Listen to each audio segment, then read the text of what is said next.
गजपति जिला राउदयगिरी ब्लॉक अंतर्गत केएम भालियासाही उच्च विद्यालय रे गोष्ठी शिक्षा अधिकारी वीरेन्द्र मंडलंकर सभापतित्व एवं प्रधान शिक्षक रामचंद्र दलबेहरा प्रत्यक्ष तत्वावधान में ब्लॉक स्तरीय क्विज प्रतियोगिता अनुष्ठित हो जाइछि।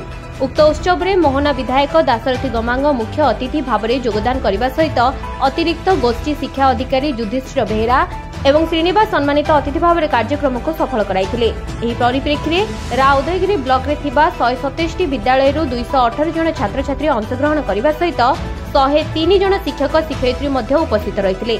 गणित विज्ञान भूगोल इतिहास एवं सांप्रतिक घटनावली को आधार करी विभिन्न प्रश्नमान तैयारी करा जायतिला।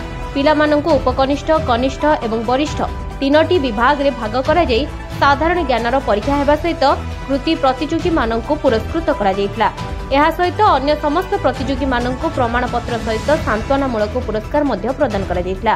ଏତଦ୍ ବ୍ୟତୀତ ଆୟୋଜକ ବିଦ୍ୟାଳୟର ପଞ୍ଚମ ଶ୍ରେଣୀର ଛାତ୍ରୀ ମହେଶ୍ୱତା ଖଣ୍ଡୁଆ ଉପକନିଷ୍ଠ ବିଭାଗରେ ଏବଂ ଅଷ୍ଟମ ଶ୍ରେଣୀର ଛାତ୍ରୀ ସ୍ୱୟଂପ୍ରଭା ନାୟକ କନିଷ୍ଠ ବିଭାଗରେ ପ୍ରଥମ ସ୍ଥାନ, ଦଶମ ଶ୍ରେଣୀରେ ଛାତ୍ରୀ ସାନୁ ନାୟକ ବରିଷ୍ଠ ବିଭାଗରେ ଦ୍ୱିତୀୟ ସ୍ଥାନ ଅଧିକାର କରି ବିଦ୍ୟାଳୟର ଗୌରବକୁ ଦ୍ୱିଗୁଣିତ କରାଇଥିଲେ। ଏହାଦ୍ୱାରା ପିଲାମାନଙ୍କ ମଧ୍ୟରେ ଲୁଚି ରହିଥିବା ଅନ୍ତର୍ନିହିତ ଗୁଣାବଳୀର विकास हेबा सहित सेमाने आगुक बढ़ी पारिबे बोली आशा करा जायछि। उक्त कार्यक्रम को स्कूल समस्त शिक्षक शिक्षयित्री माने उपस्थित रही सहयोग करथिबा बेले शिक्षक प्रहलाद सियाल मंच परिचालना करथिले। ब्यूरो रिपोर्ट प्रयास न्यूज।